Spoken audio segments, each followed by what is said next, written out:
Bonsoir tout le monde. Bonsoir Purple, comment ça va? Très bien et vous? Ça va très très bien. Bah, super alors. Alors moi rapidement, j'ai voulu monter dans ce live pour vous poser une question.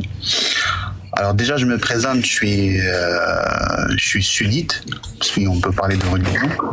Bah, mais tout à fait, personne n'est parfait. Mais ma question, moi, c'est pas de rentrer dans un débat parce que ça fait un certain temps que je vous suis. Je vois des propos assez intéressants et surtout vous arrivez à mettre le doute chez certaines personnes. Mais il faut savoir une chose, c'est que je pense la plupart des jeunes que vous ciblez, ils sont pas peut-être aussi compétents que vous dans la science. Et je pense personnellement que la religion, peu importe la religion, il faut de la science. Et vous, Jack le Fou, je pense, et c'est à titre personnel, que vous avez beaucoup de science. Et que d'ailleurs, je pense même que vous êtes né dans une famille musulmane, que vous avez probablement pratiqué. Il arrive un jour ou un moment où vous avez douté. Je vous ai dit, finalement, je pense que cette religion, il y a un couac. Il y a un problème et vice-versa. Et vous allez trouver plusieurs problèmes. Et moi, ma question, elle est simple, du coup. C'est à quel moment vous avez compris que cette religion avait un problème pour vous, pour les gens, pour la société? Et qu'est-ce qui a fait que vous avez basculé et mené un combat pour d'ailleurs, je ne sais pas vraiment quel est votre but. Est-ce que c'est de convaincre des gens pour que vous avez raison ou de leur remettre en question ou ce fameux doute qui leur remettrait en question, que ce soit vous ou vos collègues. J'aimerais avoir une réponse claire. Et d'ailleurs, peut-être que la réponse ça va être longue, mais essayez-moi de trouver la bonne raison qui ferait que les 2000 personnes qui nous écoutent diraient finalement le Jack le Fou, il n'est pas aussi fou qu'on pourrait croire. J'ai parfaitement compris ta question, t'inquiète pas. Et effectivement, comme tu l'as soupçonné, oui, la réponse est très longue. En fait, elle est tellement longue qu'elle peut s'étaler sur 1 heure ou même 1h30 pour répondre de manière exhaustive à tout ce que tu as demandé. Et heureusement, si vraiment la réponse à ces questions-là t'intéresse et d'avoir toutes les réponses de manière exhaustive, comme je l'ai dit, je t'envoie un entretien que j'ai fait avec un YouTuber français, un créateur de contenu qui s'appelle Le Précepteur. Est-ce que tu connais? Non. Le Précepteur, c'est un créateur de contenu qui se spécialise dans la philosophie et la vulgarisation philosophique. Il fait de l'excellent travail. Enfin, j'ai pas tout vu, mais le peu que j'ai vu de ses vidéos, il fait du bon travail pour vulgariser la philosophie. J'ai fait un entretien dans sa chaîne. Tu tapes juste Le Précepteur Jack le Fou et tu auras cette vidéo qui dure... je sais plus combien elle dure, je crois 1 heure, peut-être même plus, un petit peu plus. Vraiment, je réponds point par point à toutes ces questions. Point par point. Et tu sauras exactement pourquoi je fais ce que je fais et pourquoi je parle de ça et pourquoi. Sinon, pour répondre à d'autres questions qui ne se trouvent pas sur cette vidéo, en fait, je ne parle pas, c'est pas ma parole qui met le doute dans l'esprit des croyants ou des musulmans sunnites. C'est pas ma parole. C'est la parole de l'islam sunnite. C'est le Coran, c'est les exégètes du Coran, c'est les hadiths authentiques, c'est le consensus. C'est ça qui met le doute chez le musulman sunnite quand il en prend connaissance. Parce que dans l'écrasante majorité des cas, et je persiste, dans l'écrasante majorité des cas, il ne connaît pas les textes. Tu as parlé tout à l'heure, tu m'as dit pourquoi tu parles à des gens qui n'ont pas de science. Moi, la question qui me vient à l'esprit, et même saute aux yeux, est-ce que c'est ton cas, Purple? Est-ce que toi, tu disposes du savoir, ce que tu appelles science, ou toi aussi tu es ignorant comme les gens que tu accuses, de l'islam bien sûr? Tu fais partie de quelle catégorie? Des ignorants ou de ceux qui disposent du savoir? Moi, personnellement, je suis issu d'une famille musulmane et je pense que la majorité des personnes qui vous écoutent, ils sont dans mon cas. Et donc, ils ont suivi ce qu'on leur a dit de dire, de faire et de croire. Tout simplement. Et aujourd'hui, je ne veux pas avancer à dire que j'ai de la science. Je connais les principes de la religion, mais pas approfondi. Mais par contre, je sais une chose, c'est que la science, la religion, c'est une science. Il y a des gens qui étudient toute leur vie et finalement, ils vont dire on n'en sait pas plus. Voilà ce que j'ai compris. Aujourd'hui, la plupart de ceux qui viennent et qui parlent, qui débattent avec vous, malheureusement, ils sont limités même philosophiquement. Moi, personnellement, j'ai déjà débattu avec même des athées et je trouve ça intéressant de voir leurs propositions et je suis ouvert au dialogue. Maintenant, je vois que vous n'avez pas vraiment répondu à ma question, même si vous me rejetez sur une vidéo qui dure un certain temps, juste sortez-moi une chose, un argument qui vous a fait... Ça s'est coupé chez moi. À quel moment ça a coupé? Oui. Sortez-moi, après ça s'est coupé.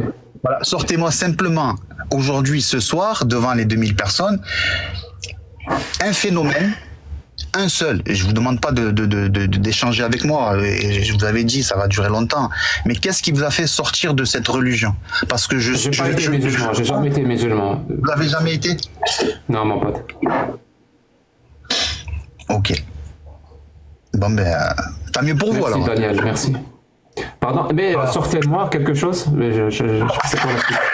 Sortez, parce que je vais vous dire une chose. La plupart de ceux qui vous écoutent, malheureusement, ils n'ont pas de science. Vous parlez avec beaucoup de connaissances, c'est tant mieux pour vous.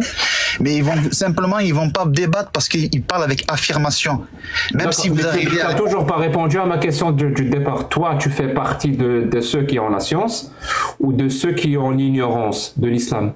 Non, moi, il faut répondre simplement à cette question, je suis totalement ignorant. Je fais mes prières. Très bien. Est-ce que l'islam est comme religion et le Coran comme verbatim divin sont parfaits? Je pense pas. Donc ils sont pas parfaits, ils sont imparfaits. La parole d'Allah est imparfaite. Ils sont imparfaits par rapport à ma conscience, parce qu'elle est pauvre. Par contre, je suis pas amené à étudier et à approfondir mes connaissances. Peut-être que je vais atteindre... Je répète ma phrase. Est-ce que le Coran est parfait?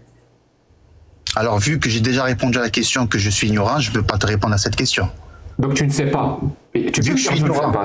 Il n'y a pas de souci. Alors, effectivement, je ne sais pas. Tu ne sais pas si le Coran est parfait ou pas? Je ne peux pas te dire. Il y a peut-être mis des versets qui peut-être laissent à douter. Peut-être, mais je ne peux pas répondre à une question que je n'ai pas étudiée. Moi, je pars du principe, je suis un jeune citoyen français qui a grandi dans une famille musulmane et je pense que la plupart de ceux qui vous écoutent sont dans mon cas. Aujourd'hui, vous parlez avec des bagages, vous êtes très compétent, mais finalement, je ne vois pas où est-ce que vous voulez en venir, à part mettre le doute chez certaines personnes, parce que celui qui est dans la religion, qui croit en Dieu et qu'il est bien comme ça, finalement, après la mort, entre vous et lui, c'est qui est mieux? Qui c'est qui a plus de chances de s'en sortir finalement? C'est Pascal. C'est un ami. Purple. Un ami. Ah non, attends, allez, Purple, attends, s'il te plaît. Et juste pour finir, et la religion qui s'en sortira le mieux. Vu que tu es ignorant par rapport au Coran, il n'y a aucun souci. Je vais par mes petits moyens diminuer de cette ignorance. Je vais te lire un verset coranique et tu me donnes ton avis, s'il est parfait ou pas. Alors le verset dit, c'est le verset 434, « Les hommes ont autorité sur les femmes en raison des faveurs que Dieu accorde à ceux-là sur celles-ci, et aussi à cause des dépenses qu'ils font de leurs biens. Les femmes vertueuses sont obéissantes à leur mari et protègent ce qui doit être protégé pendant l'absence de leur époux, avec la protection de Dieu. Et quant à celles dont vous craignez la désobéissance, exhortez-les, éloignez-vous d'elles dans leur lit et frappez-les. Si elles arrivent à vous obéir, alors ne cherchez plus de voix contre elles, car Dieu est certes haut et grand. » La parole que je viens de te lire, tu la trouves parfaite ou pas? Alors, la parole que tu viens de réciter du Saint-Coran, moi, si on parle de ma personnalité qui a grandi dans un système démocratique et typé européen, elle me choque, entre guillemets. Est-ce que je pense normal? Et tous les gens qui vous écoutent, ils vont dire c'est pas normal. Il y a un bug. Dans le cerveau, vous créez un bug. Ça passe pas. Comme pour ceux qui disent on peut marier des filles même pas qui ont la puberté, etc. Ça ne passe pas. C'est Allah qui le dit. Voilà, c'est Allah qui le dit. Par contre, si vous ressortez du contexte d'il y a un certain temps, peut-être qu'à l'époque ça passerait plus. On parle d'exemple. Il n'y a pas de souci. Mais aujourd'hui, on est d'accord que cette parole-là, ce que je viens de lire par exemple, aujourd'hui, c'est pas du tout parfait. Je dirais même que quelque part c'est misogyne, c'est aujourd'hui effectivement c'est criminel quelque part cette parole que je viens de lire. Aujourd'hui effectivement en France ça peut choquer certaines personnes. Non, pas en France, pour toi, tu sais, moi, je parle de la France réponds toujours pour toi et pour moi. Alors la réponse oui, elle est étonnante. Mais comme j'ai pas étudié le Coran, je pense qu'il y a aussi... Elle n'est pas étonnante par sa beauté. Elle est étonnante par... Elle est étonnante par les propos au contexte actuel d'aujourd'hui. Elle est étonnante par sa violence. C'est ça la réponse. C'est ça, exactement. Par sa violence. Exactement. Donc aujourd'hui, cette parole que je viens de te lire là maintenant, elle n'est pas applicable aujourd'hui. On ne peut pas la appliquer. En France, de par les lois françaises, je pense pas. Non, pas en France. Dans un pays où toi tu aimerais vivre. Cette parole-là, tu n'aimerais pas que cette parole-là soit appliquée dans le pays où tu vis. Que ce soit la France, l'Espagne, l'Algérie ou un pays qui n'existe pas, hypothétique. Tu n'aimerais pas que cette parole-là soit appliquée. À l'heure d'aujourd'hui, où est-ce que je vis? La réponse est non. Par contre, moi, je te répète, je repose la question. Elle n'est pas valable. Voilà. Elle n'est pas valable. Elle n'est pas valable. Par contre, maintenant, je te pose moi la question différemment. Comment on appelle quelqu'un qui dit que la parole d'Allah n'est pas valable? Comment on l'appelle dans l'islam sunnite? Dans l'islam sunnite, quelqu'un qui dit que la parole d'Allah n'est pas valable. Comment on appelle ça dans l'islam sunnite? Alors, je vais répéter. C'est dangereux ce que vous faites parce que vous oubliez quelques détails qui font la différence. Vous voulez dire plutôt comment on appelle ce type de parole? Mais non, attention, je vous parle aujourd'hui. L'islam sunnite, il qualifie comment les gens. L'islam sunnite qualifie comment les gens qui disent que la parole d'Allah est obsolète, n'est pas valable, car elle est dangereuse et elle est choquante. L'islam sunnite, comment il qualifie ces personnes-là? Parce que toi, tu t'es présenté comme musulman sunnite, hein, je répète. Si tu t'étais présenté comme un musulman lambda ou coraniste, je t'aurais pas posé cette question. Bien sûr, je suis sunnite pratiquement, même je rajouterais. Mais là, ce que vous dites, c'est que vous oubliez, mettez quand même des parenthèses au contexte actuel. Vous parlez d'aujourd'hui. Aujourd'hui, effectivement, c'est choquant en France. Mais donc si la parole d'Allah est obsolète et caduque aujourd'hui. Dans le contexte actuel en France, oui. Donc la parole d'Allah n'est pas valable en tout temps et en tout lieu. Il y a des propos, effectivement, qui peuvent heurter certaines sensibilités. Il y a des propos qui ne sont pas valables en tout temps et en tout lieu. Il y a des propos d'Allah qui ne sont pas valables en tout temps et en tout lieu. Il y a certaines personnes qui n'ont pas la science. Non, je te parle de la parole d'Allah. Il y a des paroles d'Allah qui ne sont pas valables en tout temps et en tout lieu. Alors je vais dire oui pour certaines personnes. Non, pour toi, je parle pour toi. Parle en ton nom et je vais parler en mon nom. Il n'y a pas d'autres personnes avec nous. D'accord. Alors moi, je vais te répondre comme dans l'introduction, je t'ai expliqué de par mes connaissances qui sont très pauvres. Effectivement, il y a des versets du Coran où on n'a pas l'habitude d'entendre aujourd'hui. Je te parle à mon nom. C'est facile de rigoler, Monsieur Jack. Mais non, moi, si je vous parle de mon domaine, je peux aussi vous taquiner. Il n'y a pas de souci. Mais vous parlez d'un domaine que vous connaissez très bien. J'ai l'impression. Et tant mieux pour vous. Je viens littéralement de te lire un verset, donc une parole divine d'Allah, et tu viens de me dire que cette parole-là n'est pas valable aujourd'hui. Elle est choquante et elle est violente. D'où ma question. Donc il y a des paroles d'Allah qui ne sont pas valables en tout temps et en tout lieu. La réponse est oui, puisque cette parole-là n'est pas valable. Donc il y a des paroles d'Allah qui ne sont pas valables en tout temps et en tout lieu. Mon pote, qu'est-ce qui rend une parole ancienne obsolète? Quel mécanisme quel mécanisme toi tu connais qui rend une parole prononcée il y a des siècles obsolète aujourd'hui? Par quel mécanisme des paroles, tu vois, je répète la question encore et encore, hein, par quel mécanisme on aboutit au fait que des paroles anciennes deviennent obsolètes?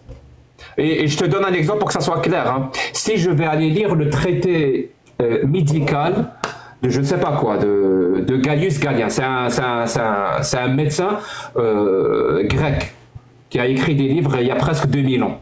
Si je vais aller lire le traité médical ou sur la semence, donc c'est son livre, les informations qu'il y a dedans, aujourd'hui, elles sont valables ou elles sont obsolètes? La réponse est elles sont obsolètes. Pourquoi? Parce que c'est des paroles écrites il y a presque 2000 ans. Et depuis 2000 ans, on a fait mieux. On a acquis de nouvelles connaissances, surtout dans ce domaine-là de la médecine, de la biologie et du corps humain et tout ce qui s'ensuit, de l'environnement, donc vraiment de la médecine de manière générale. On a acquis de nouvelles connaissances qui rendent cette parole-là de ce médecin grec aujourd'hui obsolète. Personne ne va soigner quelqu'un dans l'hôpital avec ce que ce philosophe ou ce médecin grec a écrit. Ça ne se fait pas. On a beaucoup mieux aujourd'hui grâce aux connaissances qu'on a acquises depuis. Oui, mais ce monsieur tu comprends? Est-ce que si tu es d'accord avec moi sur ce point? Je suis tout à fait d'accord. Maintenant, je vais... Merci. Alors, dis-moi comment Allah, qui est supposé avoir toutes les connaissances. Allah ala kulli shay'in alim. Allah ya'rif kulli shay'. Allah sait tout. Allah, c'est lui qui a tout créé. Il a toutes les connaissances possibles et imaginables. Comment un Dieu qui a toutes les connaissances, sa parole devient obsolète parce qu'on a acquis de nouvelles connaissances? Pour le cas du médecin grec, on va dire que c'est parce qu'il ne connaissait pas. C'est parce qu'il ne savait pas les connaissances qu'on a aujourd'hui. C'est ça qui rend sa parole obsolète et c'est ça qui explique ce qu'il a dit. Mais Allah, il est supposé tout savoir. Comment tu expliques que sa parole est devenue obsolète alors je vais te répondre. La réponse, elle est toute simple. Il ne faut pas faire une généralité de mes propos et de ma pensée à moi qui, je rappelle, est pauvre. Mais à l'heure d'aujourd'hui, en 2024, il y a des endroits dans le monde, des gens qui ont beaucoup plus de connaissances et qui vont te répondre, ils vont te donner une réponse convenable. Mais toi, tu n'as pas de réponse. Mais moi, c'est pour ça, je reprends ce que je vous ai dit au début. Je ne suis pas là pour débattre. J'ai pas de connaissances. Est-ce que toi, tu as ces réponses-là ou tu les as pas? Alors moi, ma parole, je vais te le dire, et tu es très très intelligent. Tu sais, tu connais déjà ma réponse avant même que tu me poses la question, parce que tu sais d'où je viens. Je l'ai dit, je viens de France. Alors, et mon cerveau il est programmé, d'accord? On a grandi dans une société où la relation qu'on a avec les femmes et les droits, etc., ne sont pas ceux qu'il y avait il y a 2000 ans. Vous sortez du contexte. Et tu sais quoi? Moi, je compte sur ça. Oui, je compte sur ça. Je compte sur le fait que je suis en train d'échanger, de débattre ou de discuter avec des personnes qui vivent en 2024 comme moi. C'est pour ça que ça rend mon travail très facile. Parce qu'on parle de textes qui datent du XIVe siècle. Avec des personnes qui ne viennent pas du XIVe siècle, avec des personnes qui vivent à la même époque que moi. C'est pour ça que ça rend mon travail très simple. Je ne suis pas spécialement intelligent. C'est juste que le sujet que j'aborde et la façon dont je l'aborde rend les choses faciles. Mais tu ne réponds pas à ma question. Est-ce que toi, tu as des réponses? Tu m'as dit, il y a des endroits dans la planète où il y a des gens qui ont la science. Eux, ils ont la réponse. Toi, tu as cette réponse ou pas? Comment ça se fait que Allah, qui sait tout, qui peut tout, sa parole devient obsolète avec une nouvelle connaissance? Est-ce que toi, tu as la réponse à cette question ou pas? Je t'ai répondu, monsieur Jack. Non. Tu m'as pas donné de réponse claire. Si c'était aussi simple, là on parle philosophiquement. Si dans le Coran... Pas philosophiquement. Alors, je te parle... Dans le Coran, si tout était clair et qui traverserait tous les siècles, je pense que tout le monde serait musulman aujourd'hui. Mais forcément, il y a des points qui sont beaucoup plus difficiles. Vous êtes très malin parce que vous prenez un verset, mais vous prenez pas n'importe lequel. J'aurais aimé par hasard, par exemple, vous prenez au hasard, vous aurez le Coran et vous pointez du doigt un verset. Et vous me sortez ce verset-là. et on verra s'il pose problème aujourd'hui ou pas. Parce que la question que je vous ai posée, là, à vous entendre, on a l'impression que tout le Coran... Laissez-moi finir. Non, et pour faire ça, il faut venir chez moi demain, 20h TikTok. On ouvre le Coran au hasard et je peux trouver pourquoi c'est pourri. Non, demain, 20h. Mais sincèrement, si vous faites ça, je ne fais pas ça. Si vous faites ça, il y a plusieurs... Non, parce que c'est facile. C'est facile de reprendre toujours le même verset. C'est la bonne méthodologie. Je t'explique un truc, Purple. Écoute-moi. Jack, tu connais la réponse. Écoute mon exemple et ça va devenir limpide. Tu vas même être d'accord avec moi. Jack, je te donne juste mon exemple. Vraiment, je te donne juste mon exemple. Si je te dis que Karim, ici présent, Karim est un exemple à suivre dans son comportement. Donc je te fais cette affirmation. Je ne vais pas aller jusqu'à dire qu'il est parfait, mais au moins dans son comportement, c'est un exemple. Il est exemplaire. Et je vais te raconter ce qu'il a fait cette semaine. Aujourd'hui, on est vendredi. Eh ben, lui, samedi, il est parti, il a nourri les SDF dans son quartier. C'est ce qu'il a fait samedi. Dimanche, il est sorti, il a nettoyé devant chez lui et sur son élan, il a nettoyé pratiquement tout le quartier. C'est ce qu'il a fait dimanche. Lundi, il est parti voir des refuges de la SPA et il a adopté des chiens abandonnés. Mardi soir, il est sorti, il s'est infiltré dans une maison, il a tué toute la famille, le père, la mère, le fils et la fille, même le chien. C'est ce qu'il a fait mardi. Mercredi, il a nourri les SDF. Jeudi, il a donné des cours gratuits. Il a donné des cours gratuits dans une école. Tu vois, donc, je te dis tout ce qu'il a fait cette semaine. Et là, je te dis, Karim est un exemple à suivre dans son comportement. Et toi, qu'est-ce que tu vas me dire? Jack, attends. Mardi, il a fait quoi? Je te dis, mais pourquoi tu te focalises seulement sur mardi? Pourquoi tu te focalises pas samedi quand il a nourri les SDF? Pourquoi tu te focalises pas dimanche quand il a tu vois, ça veut dire quand on fait une affirmation, on fait une affirmation sur un bon comportement ou sur une perfection, on ne doit pas aller chercher ce qui confirme ça. On doit aller chercher ce qui infirme ça. Parce que si on cherche ce qui confirme, on tombe dans une erreur logique, dans un biais qui s'appelle le biais de confirmation. Donc je vais chercher ce qui rend l'affirmation fausse. Par exemple, le Coran est parfait, il est valable en tout temps et en tout lieu. Allah est un Dieu omnipotent, omniscient. Ça, c'est l'affirmation. Je vais aller chercher ce qui contredit ça. Et si je ne trouve pas, alors peut-être que le Coran est parfait. Mais si dès que je commence à chercher, je trouve. Toi-même, tu es d'accord avec moi. Au premier verset que je t'ai lu, tu m'as dit il est choquant, il est violent, il n'est pas valable. Donc l'affirmation que la parole d'Allah est valable en tout temps et en tout lieu, ça tombe. Tu m'as dit que cette parole est devenue obsolète. Donc l'affirmation qui dit que Allah il sait tout, elle tombe. Tu comprends ça ou pas? Oui, mais je comprends très très bien. Maintenant, si on reste dans ton exemple... Est-ce que je peux finir ma conclusion et je te laisse parler? Vraiment, juste ma conclusion. Parce que tu as dit un truc très important. Tu m'as dit il y a certainement des gens dans la planète qui eux, ont les réponses, qui ont la science. Tu sais que c'est très dangereux ce que tu viens de dire. Pour toi, pas pour moi. Tu sais pourquoi? Parce que tu es littéralement en train de me dire, vraiment littéralement, en train de me dire, Jack, moi, je n'ai pas la science.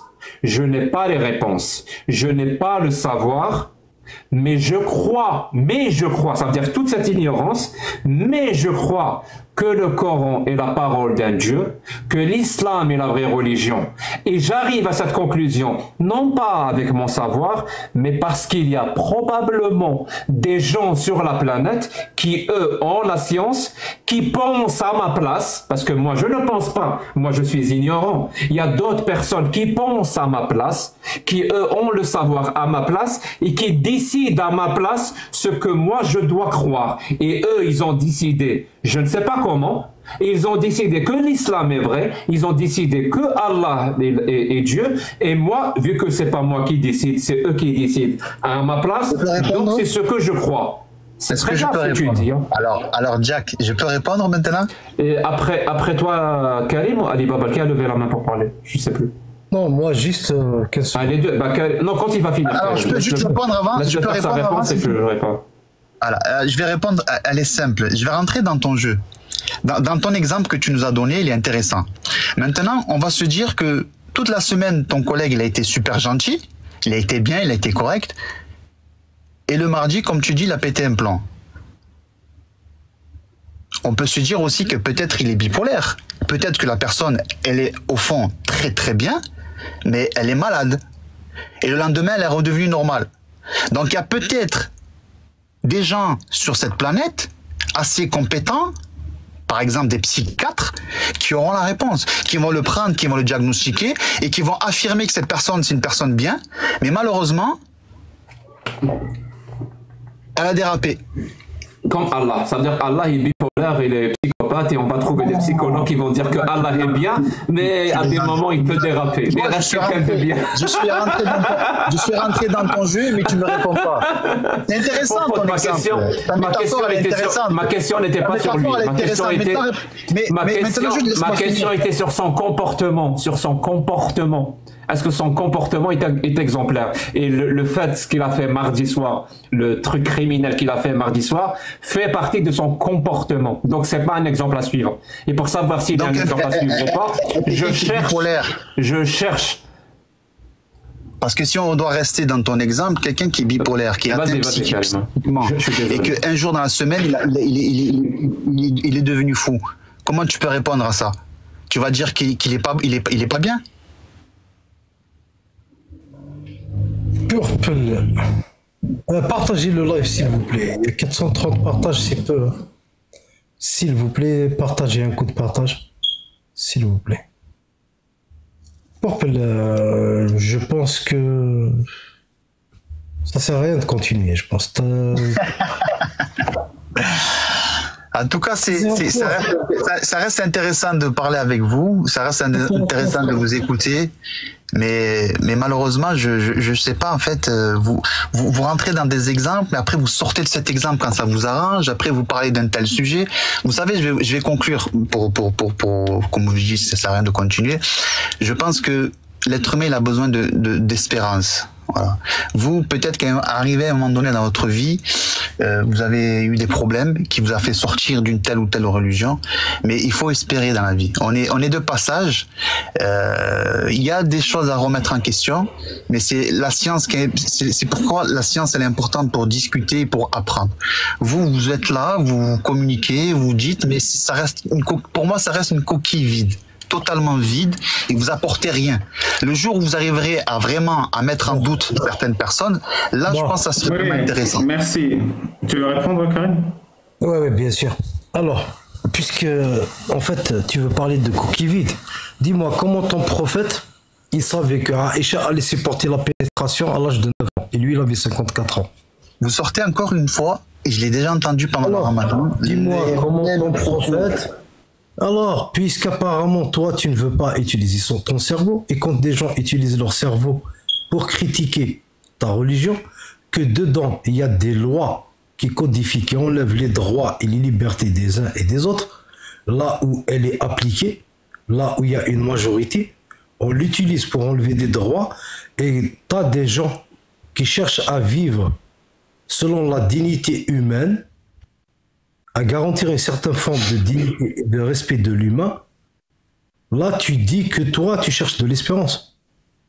Elle est où l'espérance quand il y a de l'injustice dans un pays? De quelle espérance tu parles?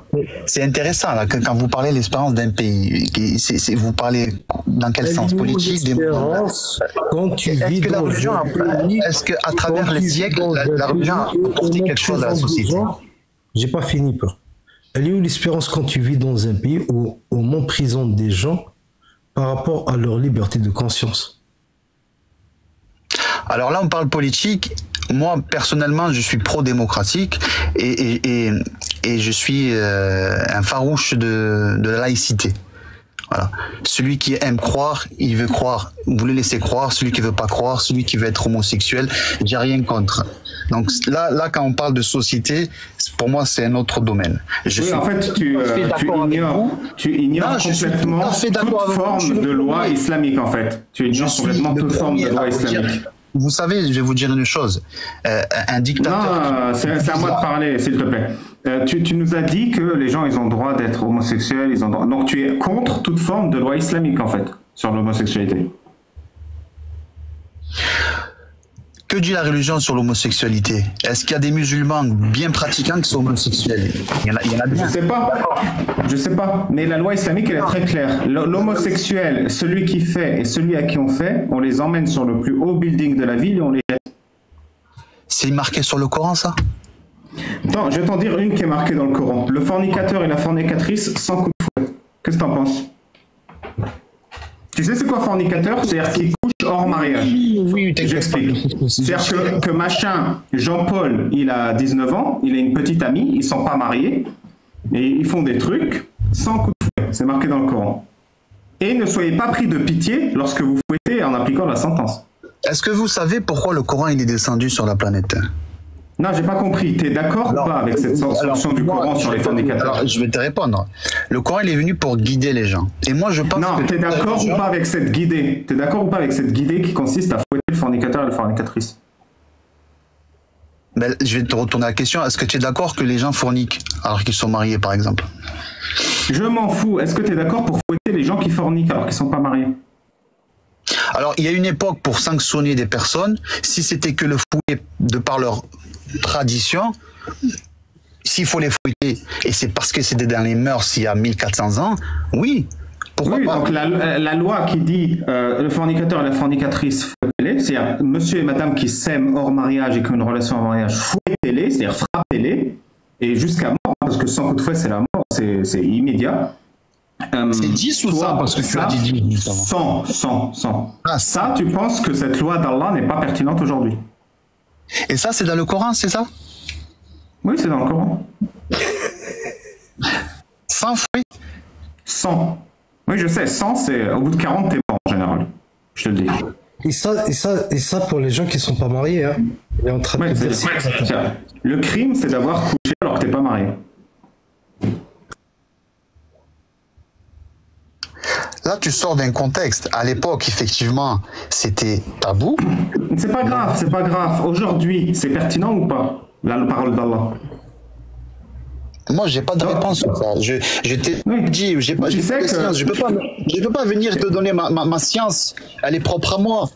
Mais là où je vais en venir, juste pour conclure, là je vais en venir simplement. Si je t'invite à un barbecue chez moi, tu viens ou pas? Si je t'invite à un barbecue chez moi. Avec grand plaisir. Moi aussi, ça me fait plaisir. Si pendant le barbecue, je jongle avec une grenade comme ça, tu restes ou pas? Ça dépend, c'est effectif, non? Oui.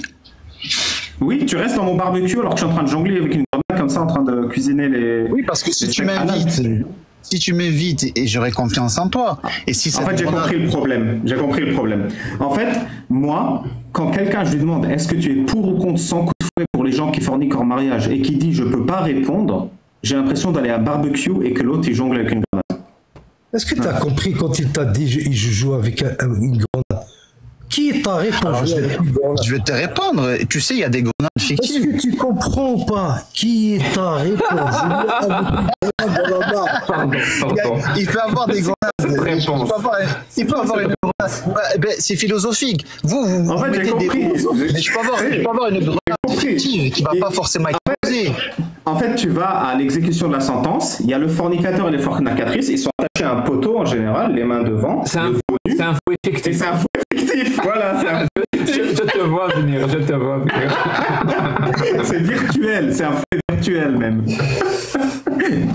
T'as tout compris. Et sinon, je t'assure que je vais pas lâcher. La loi d'Allah pour les 100 coups de fouet pour le fornicateur, pour ou contre? C'est très simple comme question. Alors, la réponse, elle est encore identique. Très simple. La réponse, elle est très simple.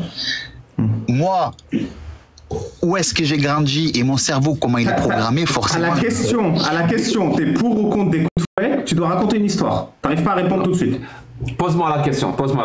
Non, parce qu'il y a une introduction, il y a un contexte. Oui. Fouetter un être humain. De manière générale. Pour ou contre? Alors, avant de répondre à ta question, laisse-moi te parler de mon plat préféré. Mon plat préféré. La grenade. Voilà, mon plat préféré, c'est le couscous blanc. C'est-à-dire, il a une sauce qui n'est pas rouge, qui est une sauce blanche, qui est fait avec des navets, et j'aime bien quand c'est avec du poulet, parce que ça relève un peu le goût. Voilà. Je réponds à ta question. Voilà. Merci beaucoup, Jack. Voilà, Purple, est-ce que tu as vu, quand Jack il a répondu, ce qu'on ressent quand toi tu réponds? C'est sincère comme question. Est-ce que tu arrives à comprendre ce que nous on ressent quand tu nous réponds? Sans répondre à la question. Je vois très bien, effectivement. Ouais. Du coup, maintenant, tu as peut-être un peu plus de facilité. Pour ou contre les coups de fouet pour le fornicateur et la fornicatrice? Pour. Merci beaucoup. Voilà ce que l'islam fait au final. Allez, en tout cas, bonne continuation et j'espère que vous êtes heureux dans votre vie. C'est le plus important. Quel âge j'ai peur? Pardon? À quel âge? J'ai 25 ans. 25 ans, tu n'es pas marié? Non. Je suppose que tu n'as pas encore eu une relation sexuelle avec une fille, une femme. Ça, c'est intime, ça. Je vais pas répondre à cette question. Ah, mais pertinent. Dans le contexte, c'est vraiment pertinent. Est-ce que tu es encore puceau ou pas? C'est ça la question, quand même. Je veux savoir si je suis célibataire, c'est ça? Tu veux m'envoyer un... Est-ce que tu es encore puceau? Oui, je suis encore puceau. Ok. Merci. Ça va, tu te sens pas trop inquiété par les 100 coups prévus par Allah, en fait. Ça va. Non. Allah aime les puceaux de 25 ans. Pardon. Alors, moi, je vais conclure. Je vais vous dire, parce que c'est marrant, vous êtes tous les trois, vous rigolez. Forcément, tout ce que vous allez vous dire, vous allez être d'accord entre vous. Mais juste laissez-moi finir, s'il vous plaît. Non, mais je t'ai posé la juste laissez-moi finir. Juste laissez-moi, juste ça. Laissez-moi finir, s'il te plaît. Laissez-moi finir. Une seconde, Karim et Purple. Une seconde, juste une seconde. Je vais te donner une chance. Non, je vais te donner une chance, Purple. Je vais vraiment te donner une chance. Est-ce que tu penses... Et désolé, Karim. Est-ce que tu penses vraiment qu'il y a quoi que ce soit que tu vas dire qui sera plus pertinent que quand je t'ai demandé pour ou contre son coup de fouet, t'as dit pour? Tu penses vraiment que tu vas dire quelque chose qui va rattraper ça? C'est pas grave. Vraiment, est-ce que tu penses qu'il faut parler là? Est-ce que tu penses qu'il faut parler vraiment? Alors oui, je pense qu'il faut parler. Eh ben, je t'en prie. J'imagine que vous êtes pour la liberté d'expression. S'il te plaît, Purple. Parce qu'en fait, j'ai vu qu'il y a un problème en France par rapport aux jeunes de 20-25 ans.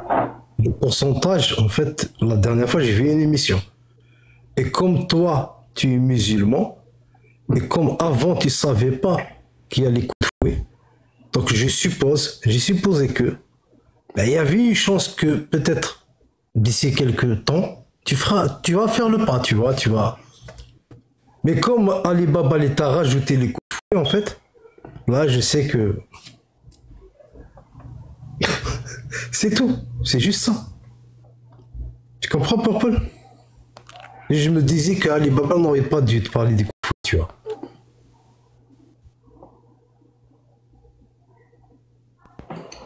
Vas-y, du coup, si tu veux dire ce que tu avais à dire. Après, je t'apprends un autre truc, si tu permets, Jack. C'est un timing qui n'était pas bon. Mais je suis d'accord avec toi, Karim. Les calculs n'étaient pas bons, Karim. Tu voulais dire un truc? Ah oui, il faut l'autoriser à parler. Pardon, Purple. Je te remets ton micro. Alors, je vais vous répondre. J'arrête pas d'avoir la chanson de Prince dans la tête. C'est incroyable.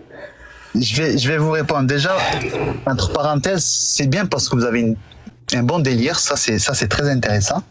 On rigole bien dans vos lives. Des fois, je vous suis et c'est assez marrant, surtout vos échanges avec les autres, les invités. Mais tout ça pour dire juste une chose, écoutez-moi bien, et Alibaba qui rigole. Vos questions, je pense sincèrement, vous savez très bien vous connaissez déjà à l'avance la réponse. Et c'est là où vous créez le bug. Et c'est intéressant. Et c'est d'ailleurs pour ça que je vous ai dit que au début, quand vous parlez de la religion, surtout pour certains qui sont très qualifiés, vous arrivez à émettre un petit doute.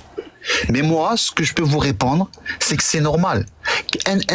Des enfants qui sont issus d'une famille musulmane, qui ont grandi juste avec un modèle et qu'on leur a expliqué ce qu'il faut croire ou pas croire, il faut admettre.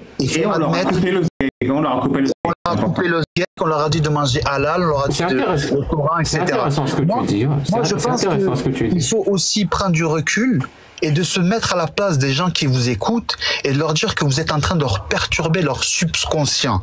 Il faut comprendre une chose, c'est que les gens qui ont grandi toute leur existence dans ce monde-là, dans cette atmosphère-là, dans ce monde d'endoctrinement, et je suis tout à fait d'accord avec vous, et qui n'ont jamais eu la chance. Voilà, qui n'ont jamais eu la chance d'entendre la critique de leur religion, parce qu'il faut préciser jusqu'au bout. Voilà. Exactement. Nous, on leur donne cette chance-là. On leur donne. Tu nous remercies pour ça, j'imagine. Alors moi, je suis personne pour vous remercier. Moi, merci pour tout ce que vous faites. Ça le mérite d'exister. Si vous pouvez sauver certaines personnes, tant mieux. Mais moi, sincèrement, sauver certaines personnes de l'islam. Ben, de votre point de vue, j'imagine que quelqu'un qui sort de l'islam, peut-être qu'il est mieux, c'est mieux pour lui, peut-être, je sais pas. Dis-moi, parce que c'est très intéressant. Non, vous m'avez pas laissé finir. Vas-y, fini. Tout ça pour dire une chose, c'est que vous tapez un sujet extrêmement compliqué et qui relie aussi les sociétés qui nous rassemblent depuis des millénaires. La religion, elle est en phase aussi avec les sociétés qui nous entourent. Aujourd'hui, on a la chance en France d'être dans une démocratie avec une certaine liberté et des valeurs.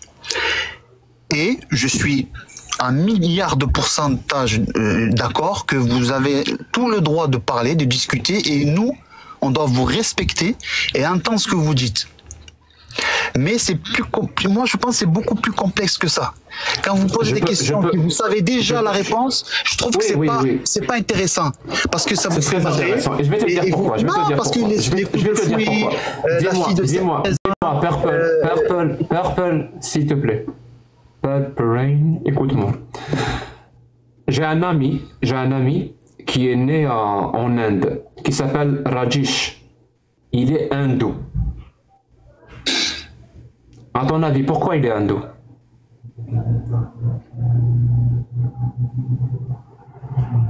Pourquoi il est hindou? Parce qu'il vient de la communauté indienne et il a grandi dans une famille probablement hindoue. Exact. Donc il croit que le dieu c'est Brahma. Il a 4 visages, 4 bras. C'est ce qu'il croit. Et tu me dis qu'il croit ça parce qu'il est né dans une famille hindoue et dans un environnement hindou, en gros. Probablement. C'est pas parce que ce qu'il croit est vrai. Non, c'est parce qu'il est né dans une famille qui croit ça. Exactement. On est d'accord. Parce que ce qu'il croit, ça n'a pas de sens. Mais il le croit quand même. C'est parce qu'il est né dans une famille qui croit ça. Donc on pourrait expliquer sa croyance dans le dieu Brahma par le fait qu'il soit né et endoctriné depuis l'enfance pour croire ça. C'est comme ça qu'on pourrait expliquer pourquoi il croit en Brahma. Donc d'où ma question, moi maintenant. Toi qui crois en Allah, est-ce que je pourrais expliquer ta croyance en Allah, non pas que cette croyance soit vraie, mais parce que tu es né dans une famille qui croit en Allah? Alors je peux l'expliquer comme ça ou pas? Je vais te répondre. Il faut dissocier, pour moi, à titre personnel, la divinité. Oui, bien sûr, le couscous. Moi, je pense qu'il faut dissocier la divinité. Et ça, je pense, il y a des personnes, même vous, je sais pas, votre position sur la croyance. Et les religions. Voilà. Pour moi, il faut dissocier. Tu préfères le poulet ou viande rouge dans le couscous? Moi, je préfère mix. Mix, il n'y a pas de souci. Mais maintenant, tu m'as parlé de tes préférences culinaires. Est-ce qu'il y a une petite chance que toi, tu crois en Allah parce que tu es né dans une famille musulmane et non pas parce que Allah existe? Est-ce qu'il y a une petite chance que ça soit ça l'explication pourquoi toi, tu crois en Allah? Il y a une petite chance ou pas? Si tu pouvais me donner un pourcentage, c'est-à-dire 0%, il n'y a aucune chance que ça soit ça l'explication. Et 100%, c'est la seule explication. Par exemple, pour notre ami Rajesh Nandou, c'est 100%. Alors, je vais te répondre. Je vais te répondre. Si tu parles en termes de pourcentage, j'irai sur 50% dans le départ. Et quand je me suis construit à mon âme et conscience, avec l'âge, forcément, j'ai admis personnellement de la divinité qui a bien un Dieu. Et donc maintenant, et maintenant à 25 ans, il n'y a pas de souci. Maintenant à 25 ans, encore plus tôt. C'est quoi le pourcentage? Alors le pourcentage, je pense que c'est quelque chose qui tend vers 100, mais qui n'arrivera jamais à 100%. Qui tend vers 100, que tu sois victime d'endoctrinement. Ah non, je pensais de la croyance divine. Non, que l'explication, je repose la question, que l'explication de ta croyance en Allah soit l'endoctrinement. Et que c'est pas que Allah existe ou pas, que Allah existe. Ce pourcentage-là est de 0%. Non, il n'y a aucune chance que je sois victime d'endoctrinement. Ou il est de 100%. C'est la seule explication. Je crois en Allah parce que j'ai été endoctriné. Alors, le mot endoctriné, je trouve qu'il est fort, mais je dirais 100%. Je viens de réexpliquer pour la deuxième fois. Donc, il y a 100% de chance que tu crois en Allah parce que tu as été endoctriné. Je t'ai répondu 100%. Donc, Allah n'existe pas. Alors, on ne se comprend pas. Alors, tu m'as posé la question de combien de pourcentage tu penses avoir été endoctriné. Mais endoctriné, tu sais quoi? Notre ami Rajesh qui croit en Brahma, il y a 0% de chance qu'il croit en Brahma parce qu'il a été endoctriné. Il y a 0% de chance. Non, il croit en Brahma parce que le Dieu c'est Brahma. Il y a 0% de chance qu'il soit endoctriné. Ou alors, il a été endoctriné. C'est pour ça qu'il croit en Brahma. Et disons qu'il y a presque 100% de chance que la seule raison qui expliquerait sa croyance en Brahma, c'est qu'il a été endoctriné. Moi, je pense que les pourcentages, c'est pas binaire, c'est pas 0 ou 100. Oui, très bien. Alors, donne-moi le pourcentage que tu veux. Donne-moi 66,82. Donne-moi le pourcentage que tu veux. Pour moi, c'est plutôt une dynamique. C'est-à-dire que c'est quelque chose qui monte ou qui descend. Et effectivement. Très bien. Et maintenant, à 25 ans, c'est quoi t'es où dans ta dynamique? Elle est positive. C'est un pourcentage, c'est obligé. Elle est positive. C'est-à-dire que je t'ai répondu, c'est quelque chose qui tend vers 100%. Et après, la foi, toi qui as la science, tu sais très bien que ça se travaille. Et que demain, si tu es à 1000% dans la religion, si tu es à 1000% dans la religion, tu sais quoi, je vais aller dans ton sens. Même si tu me parles de couscous, je vais aller dans ton sens. La foi, ça se travaille par la connaissance ou par l'ignorance? Par la connaissance ou par l'ignorance? Oui. Je pense que tu as la foi en Allah. Plus tu vas acquérir de la connaissance sur l'islam, sur le prophète, sur le Coran, tu vas renforcer ta foi. Ou c'est le contraire? Je pense que la foi la connaissance peut apporter beaucoup de foi. Très bien. Par exemple, tout à l'heure, quand je t'ai lu le verset, les hommes ont autorité sur les femmes en raison des faveurs que Dieu accorde, et celles dont vous craignez la désobéissance, frappez-les. Quand Ali Baba t'a lu le verset, le fornicateur et la fornicatrice sans coup de fouet. Voilà, on t'a donné une nouvelle connaissance que tu n'avais pas. Est-ce que ça a renforcé ta foi ou ça a diminué ta foi? Ça ne va pas toucher. La seule chose que je vais vous répondre, c'est qu'à travers ces dires, sans faire bouger l'autre. À travers ce que vous avez dit, j'irai, moi, aller chercher la connaissance pour peut-être un jour revenir avec une réponse. Mais la foi, il faut la dissocier à la religion. Pour moi, quelqu'un qui est même athée, à 78 ans, il peut lui arriver quelque chose d'improbable et que le lendemain, il va se réveiller avec une foi immense et il va croire en Dieu. Peu importe la religion. Peu importe la religion. Moi qui est de science, moi je suis ingénieur dans le nucléaire, je suis à 100%. Plus j'étudie, par contre, pas la science religieuse, mais plus j'étudie les atomes, plus j'étudie tous ces phénomènes, plus je me dis, hors contexte, je te sors de l'islam. Ne parle plus de l'islam, sors de l'islam. C'est-à-dire, plus tu étudies les atomes et le nucléaire et l'ingénierie, plus tu te dis, faut de son coup de le fornicateur et la fornicatrice, c'est une parole divine. Je comprends, il y a une relation parfaitement logique entre les deux. Regarde, l'étude des atomes et un diplôme d'ingénieur en nucléaire peut t'amener à croire que fouetter le fornicateur et la fornicatrice de son coup de fouet soit une parole divine. Alors, je vois parfaitement la relation. Jack, s'il te plaît, pas de place à l'argument d'autorité ici, mon pote. Il n'y a pas. Ça n'existe pas. Pas de place à l'argument d'autorité ici. Non, c'est pas là où je veux en venir. Je t'ai dit qu'il faut dissocier. Mon ami. Non, je peux terminer avec ça. Juste une conclusion. Non, merci beaucoup, mon ami. Il y a beaucoup de personnes qui attendent. Quand tu es déstabilisé, tu veux pas parler. Je peux conclure quand même. Je t'ai dit qu'il faut dissocier la religion et le créateur. Oui, dissocier-le, il n'y a pas de souci.